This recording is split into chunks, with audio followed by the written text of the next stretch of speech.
नमस्ते थापा एडुकेसन च्यानलमा तपाईको स्वागत छ। आजको भिडियो मैले बनाउँछु एडोब रिडर फोटोशपको बारेमा। अब एडोब रिडर फोटोशपको के फिचर्स छ, के कोर फिचर्सहरु छ, तीहरु सबै बताउने छु।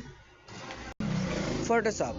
Adobe Photoshop is a primary used for powerful photo editing, retouching, and digital art, enabling tasks like background removal, color corrections, and compositions. It also serves graphic design for creating web, app designs, social media, graphics, logo, and animations, acting as a virtualized tools for pixel-based image manipulations for print and digital media. अब यो Photoshop भने के हो? अब Photoshop एउटा primary युजको लागि हो जसमा तपाईले एकदम खतरनाक फोटो एडिटिङहरु गर्न सक्नुहुन्छ, रिटच गर्न सक्नुहुन्छ, डिजिटल आर्टहरु गर्न सक्नुहुन्छ। यहाँ थुप्रै टास्कहरु छ जस्तो कि ब्याकग्राउन्ड रिमुभ गर्न सक्नुहुन्छ, कलर राम्रो फिल गर्न सक्नुहुन्छ, कम्पोजिसन गर्न सक्नुहुन्छ। अन्त यसमा ग्राफिक डिजाइनहरु पनि हुन्छ जस्तो कि वेब डिजाइन हुन्छ, एप डिजाइन हुन्छ, अन्त सोशल मिडियाको ग्राफिक डिजाइन हुन्छ, लोगो डिजाइन हुन्छ, अन्त एनिमेसन भिडियोहरु पनि बनाउन सक्छ यो फोटोशपबाट तयाको। अन्त एक्टिङ अफ भर्चुअल टुल्स। अब भर्चुअल टुल्स पनि छ यसमा थुप्रै जुन चाहिँले गर्दा तपाईले प्रिन्ट गर्न सक्नुहुन्छ, डिजिटल मिडिया युज गर्न सक्नुहुन्छ। त्यसको बाद आउँछ तपाईको एडोब फोटोशपको की युजेसहरु। यहाँ सबभन्दा फर्स्टमा आउँछ फोटो एडिटिङ एन्ड रिटचिङ। अब फोटो एडिटिङ र रिटचिङमा के गर्न सक्नुहुन्छ भन्दाखेरि एडजस्ट ब्राइटनेस एडजस्ट गर्न सक्नुहुन्छ, contrast, colour, removing blemishes and restoring old photo. अब यसमा तपाईले ओल्ड फोटोहरु जुन चाहिँ हुन्छ त्योहरु पनि तपाईले यसमा रिस्टोर गर्न सक्नुहुन्छ, ब्राइटनेस एड गर्न सक्नुहुन्छ, कन्ट्रास्ट लगाउन सक्नुहुन्छ आफ्नो मजाले, कलर लगाउन सक्नुहुन्छ। त्यसको बाद आउँछ digital painting and art creating इल्युजन्स।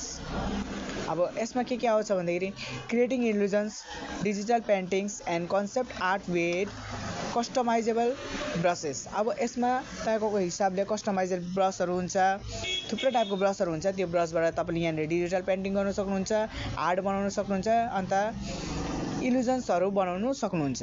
त्यसको बाद आउँछ इमेज कम्पोजिसन्स एन्ड म्यानिपुलेसन्स। अब combine multiply image, creating collages and adding or removing object seamless. अब यसमा तपाईले थुप्रै इमेजहरु कम्बाइन गर्न सक्नुहुन्छ, त्यसलाई मल्टिप्लाई इमेज बनाउन सक्नुहुन्छ, अन्त कोलाजेसहरु पनि क्रिएट गर्न सक्नुहुन्छ, अन्त कुनै पनि अब्जेक्टहरु रिमुभ गर्न सक्नुहुन्छ मजाले। त्यसको बाद आउँछ graphic design, designing website, mockups, layout, logo, social media post and marketing materials. अब यसमा तपाईले वेबसाइटहरु डिजाइन गर्न सक्नुहुन्छ, लेआउट डिजाइन गर्न सक्नुहुन्छ, लोगोहरु डिजाइन गर्न सक्नुहुन्छ, अन्त सोशल मिडियाको पोस्टहरु पनि डिजाइन गर्न सक्नुहुन्छ, अन्त मार्केटिङको लागि मटेरियल्सहरु पनि डिजाइन गर्न सक्नुहुन्छ। त्यसको बाद आउँछ animation, creating simple GIF and frame by frame animation. अब यसमा तपाईले एनिमेसनहरु पनि डिजाइन गर्न सक्नुहुन्छ, अन्त जुन चाहिँ जिआइएफ हामीले पठाउँछ मोबाइलबाट पनि पठाउँछ त्योहरु पनि तपाईले यसमा जिआइएफहरु डिजाइन गर्न सक्नुहुन्छ, अन्त फ्रेम बाइ फ्रेम एनिमेसनहरु पनि डिजाइन गर्न सक्नुहुन्छ। त्यसको बाद छ तपाईको वेब एन्ड युआई डिजाइन्स। अब designing user interface and web graphics, that illustrators is other performs or vector elements. अब यसमा तपाईले वेब ग्राफिक्सहरु डिजाइन गर्न सक्नुहुन्छ, अन्त युआई डिजाइनहरु गर्न सक्नुहुन्छ। यो जुन चाहिँ युआई भनेको तपाईको युजर इन्टरफेसेस योहरु डिजाइन गर्न सक्नुहुन्छ। त्यसको बाद AR power creations, generating and editing app, image, video and art using artificial intelligence features. अब जुन चाहिँ यसमा एआईहरु हुन्छ त्यो एआईबाट तपाईले भिडियो क्रिएट गर्न सक्नुहुन्छ, इमेज क्रिएट गर्न सक्नुहुन्छ। अब यो सबै फिचर्सहरु तपाईलाई एडोब फोटोशपमा पाउँछ। त्यसको बाद आउँछ so core features that enable this uses. Layers work non destructively by stacking elements and effect. अब यसमा तपाईले लेयर गर्न सक्नुहुन्छ, जुन जसमा लेयरमा गरेर तपाईले कुनै पनि भिडियोमा फोटोहरु एड गर्न सक्नुहुन्छ।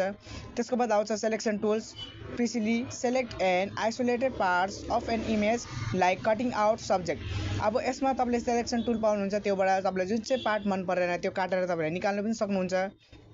त्यसको बाद आउँछ यहाँ brush and painting tools, fine tune colours, textures and add artistic brush work. यहाँ चाहिँ तपाईले पेन्टिङ ब्रसहरु पाउनुहुन्छ, टुल्सहरु जुन चाहिँ टुल्सबाट तपाईले कलर फिक्सर्स, टेक्सचर्सहरु एड गर्न सक्नुहुन्छ, अन्त त्यहाँनिर तपाईले आर्टिस्टिक ब्रश वर्कहरु पनि पाउनुहुन्छ। त्यसको बाद छ तपाईको adjustment layers, non destructive colours and tune corrections. अब यसमा तपाईँले टोन करेक्सनहरू गर्न सक्नुहुन्छ, अन्त लेयरहरू एड गर्न सक्नुहुन्छ।